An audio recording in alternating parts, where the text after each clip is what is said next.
Hi guys, welcome back to my YouTube channel that is Swapna's Tutorial.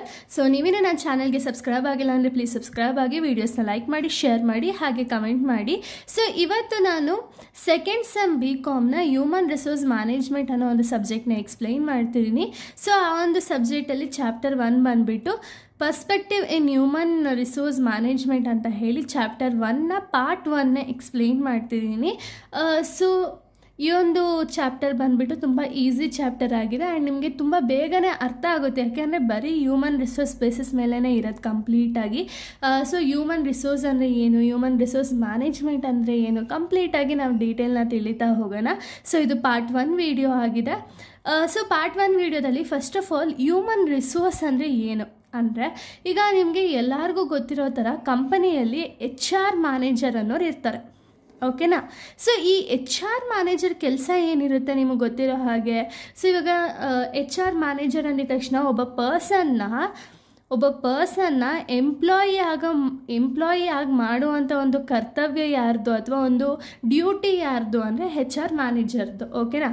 So ಇವ್ರೇನು ಮಾಡ್ತಾರೆ ಅಂದರೆ ಒಬ್ಬ correct ಪರ್ಸನ್ನ ಹುಡುಕ್ಬಿಟ್ಟು ಅಂಥ ಪರ್ಸನ್ ಇವಾಗ ಯಾವುದೋ ಒಂದು ಪೋಸ್ಟ್ ಖಾಲಿ ಇದೆ ಅಂದ್ಕೊಳ್ಳಿ, ಎಕ್ಸಾಂಪಲ್ ಅಕೌಂಟೆಂಟ್ ಪೋಸ್ಟೇ ಖಾಲಿ ಇದೆ ಅಂದ್ಕೊಳ್ಳಿ. ಸೊ ಇವಾಗ ಅಕೌಂಟೆಂಟ್ಗೆ ನಮ್ಗೆ ಏನೇನೆಲ್ಲ ಬೇಕಾಗಿರುತ್ತೆ, ಅವರಿಗೆ ಅಕೌಂಟ್ಸ್ ಬಗ್ಗೆ ಅವ್ರಿಗೆ ಗೊತ್ತಿರಬೇಕಾಗಿರುತ್ತೆ, ಕಾಮನ್ ಸ್ಟೂಡೆಂಟ್ಸ್ ಆಗಿರಬೇಕಾಗುತ್ತೆ.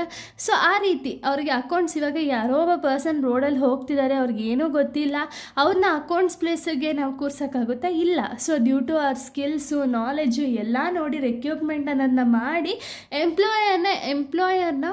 ಎಂಪ್ಲಾಯಿ ಆಗಿ ಕನ್ವರ್ಟ್ ಮಾಡಿ ಒಂದು ಆರ್ಗನೈಸೇಷನಲ್ಲಿ ಒಂದು ಫ್ರೆಂಡ್ಲಿ ಆಗಿ ವಾತಾವರಣ ಕ್ರಿಯೇಟ್ ಮಾಡಿ ಅವ್ರಿಗೆ ಒಂದು ಮೋಟಿವೇಟ್ ಮಾಡೋ ಕೆಲಸ ಯಾರ್ದಿರುತ್ತೆ ಅಂದರೆ ಹ್ಯೂಮನ್ ರಿಸೋರ್ಸ್ ಮ್ಯಾನೇಜರ್ದು, ಓಕೆನಾ.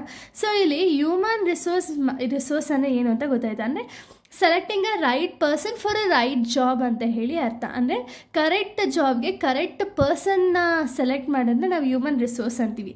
ಸೊ ಅದೇ ರೀತಿ ಹ್ಯೂಮನ್ ರಿಸೋರ್ಸ್ ಮ್ಯಾನೇಜ್ಮೆಂಟ್ ಅಂದರೆ ಏನು ಅಂದರೆ, it refers to the strategic approach to managing people within an organization to maximize the performance and contribute to business success.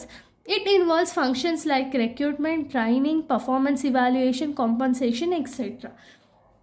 So ಆಗಲೇ ಹೇಳ್ದಂಗೆ ಸೇಮು ಹ್ಯೂಮನ್ ರಿಸೋರ್ಸ್ ಮ್ಯಾನೇಜ್ಮೆಂಟ್ ಅಂದರೆ ಏನು ಅಂದರೆ ಒಂದು ಸ್ಟ್ರಾಟಜಿಕ್ ಅಪ್ರೋಚ್ ಆಗಿರುತ್ತೆ. ಯಾವ ರೀತಿ ಅಂದರೆ managing the people within the organisation to maximise the performance and contribute to business success. ಅಂದರೆ ಇವ್ರೇನು ಮಾಡ್ತಾರೆ ಅಂದರೆ ಇವ್ರು ಸೆಲೆಕ್ಟ್ ಮಾಡಿರೋವಂಥ ಒಂದು ಎಂಪ್ಲಾಯಿ ಯಾರಿರ್ತಾರೆ ಅಂದರೆ ಪರ್ಸನ್ಸ್ನ ಎಂಪ್ಲಾಯಿ ಆಗಿ ಸೆಲೆಕ್ಟ್ ಮಾಡಿರ್ತಾರಲ್ಲ, ಸೊ ಕ್ಯಾಂಡಿಡೇಟ್ಸ್ನ ಎಂಪ್ಲಾಯೀಸ್ ಆಗಿ ಸೆಲೆಕ್ಟ್ ಮಾಡಿರ್ತಾರಲ್ಲ, ಈ ಎಂಪ್ಲಾಯೀಸ್ನ ಮ್ಯಾನೇಜ್ ಮಾಡಬೇಕು. ಅಂದರೆ ಆರ್ಗನೈಸೇಷನಲ್ಲಿರುವಂಥ ಎಂಪ್ಲಾಯೀಸ್ನ ಮ್ಯಾನೇಜ್ ಮಾಡಬೇಕಾಗುತ್ತೆ.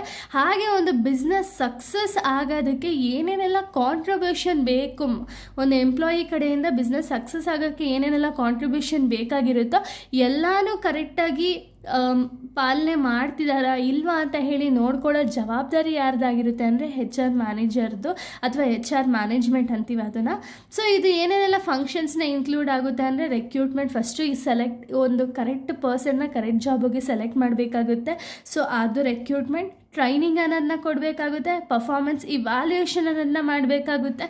ಈಗ ನಿಮಗೆ ಗೊತ್ತಿರೋ ಹಾಗೆ ಒಂದು ಟೆಕ್ನಾಲಜಿ ಅನ್ನೋದು ಚೇಂಜಸ್ ಆಗ್ತಾನೆ ಇರುತ್ತೆ. ಆ ಟೆಕ್ನಾಲಜಿ ಪ್ರಕಾರ ಹ್ಯೂಮನ್ ರಿಸೋರ್ಸ್ ಏನು ಇರುತ್ತಲ್ಲ ಒಂದು ಕಂಪನಿಯಲ್ಲಿ, ಆ ರಿಸೋರ್ಸ್ನೂ ಕೂಡ ಇವರು ಇವ್ಯಾಲ್ಯೂಯೇಟ್ ಮಾಡ್ತಿರ್ಬೇಕಾಗುತ್ತೆ.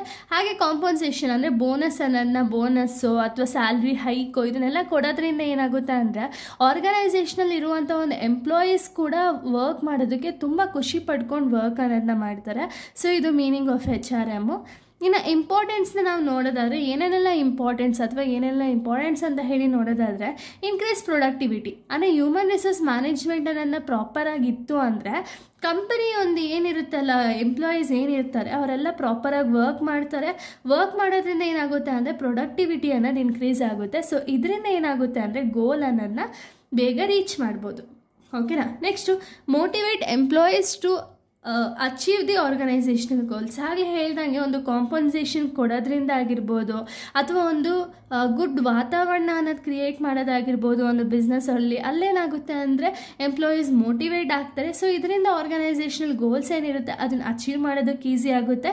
Next employee recognition. ಅಂದರೆ ಇವಾಗ ಯಾರಾದರೂ ಒಂದು ಎಂಪ್ಲಾಯಿ ಆರ್ಗನೈಸೇಷನಲ್ಲಿ ಚೆನ್ನಾಗಿ ವರ್ಕ್ ಮಾಡ್ತಿದ್ದಾರೆ ಅಂದರೆ ಅವ್ರನ್ನ ರೆಕಗ್ನೈಸ್ ಮಾಡಿ ಅವ್ರಿಗೆ ಒಂದು ರೆಕಗ್ನಿಷನ್ ಅನ್ನೋದ್ರಿಂದ ಒಂದು ಕಾಂಪನ್ಸೇಷನ್ ಆಗಿರ್ಬೋದು, ಅಥವಾ ಅವ್ರಿಗೆ ಎಲ್ಲರ ಮುಂದೆ ಅಪ್ರಿಸಿಯೇಷನ್ ಅನ್ನೋದಾಗಿರ್ಬೋದು, ಇದನ್ನೆಲ್ಲ ಮಾಡೋದ್ರಿಂದ ಏನಾಗುತ್ತೆ ಅಂದರೆ ಎಂಪ್ಲಾಯಿ ಇನ್ನೂ ಚೆನ್ನಾಗಿ ನಾನು ವರ್ಕ್ ಮಾಡಬೇಕು ಅಂತ ಹೇಳಿ ಆರ್ಗನೈಸೇಷನ್ನ ಒಂದು ಗೋಲ್ಸ್ನ ರೀಚ್ ಮಾಡೋದ್ರ ಕಡೆ ಅವರು ಜಾಸ್ತಿ ಕಾನ್ಸಂಟ್ರೇಷನ್ ಅನ್ನೋದನ್ನ ಮಾಡ್ತಾರೆ. Next developing team spirit. So team ಸ್ಪಿರಿಟ್ನ ಡೆವಲಪ್ ಮಾಡಬೇಕಾಗುತ್ತೆ. ಇವಾಗ ಒಂದು ಗ್ರೂಪ್ ಅನ್ನೋದು, ಇವಾಗ ಎಲ್ಲ ಆರ್ಗನೈಸೇಷನಲ್ಲೂ ಆಲ್ಮೋಸ್ಟ್ ಗ್ರೂಪ್ಸ್ ಅನ್ನೋದನ್ನ ಕ್ರಿಯೇಟ್ ಮಾಡಿ ಅಲ್ಲಿ ಟೀಮ್ ಲೀಡರ್ ಅನ್ನೋದನ್ನ ಇರ್ತಾರಲ್ಲ. ಸೊ ಆ ಟೀಮ್ ಲೀಡರ್ಗಾಗಿರ್ಬೋದು, ಅಲ್ಲಿನ ಎಂಪ್ಲಾಯೀಸ್ಗಾಗಿರ್ಬೋದು ಮೋಟಿವೇಟ್ ಮಾಡಿ ಒಂದು ಟೀಮ್ ಸ್ಪಿರಿಟ್ ಅನ್ನೋದನ್ನ ಕ್ರಿಯೇಟ್ ಮಾಡೋದ್ರಿಂದ ಅಲ್ಲಿ ಒಂದು ಗ್ರೂಪಲ್ಲಿ ತುಂಬ ಜನ ಎಂಪ್ಲಾಯೀಸ್ ಇರ್ತಾರೆ. ಅವರ ಒಂದು ಸ್ಕಿಲ್ಸು ನಾಲೆಜ್ ಏನಿದೆ ಅದು ಹೊರಬಂದು ಅವಾಗ ಏನಾಗುತ್ತೆ ಅಂದರೆ ಎಂಪ್ಲಾಯರ್ ಒಂದು ಗೋಲ್ಸ್ ಏನಿರುತ್ತಲ್ಲ ಆ ಗೋಲ್ಸ್ನ ನಾವು ರೀಚ್ ಮಾಡ್ಬೋದು. ಓಕೆನಾ. Next balancing demand and supply of an organisation.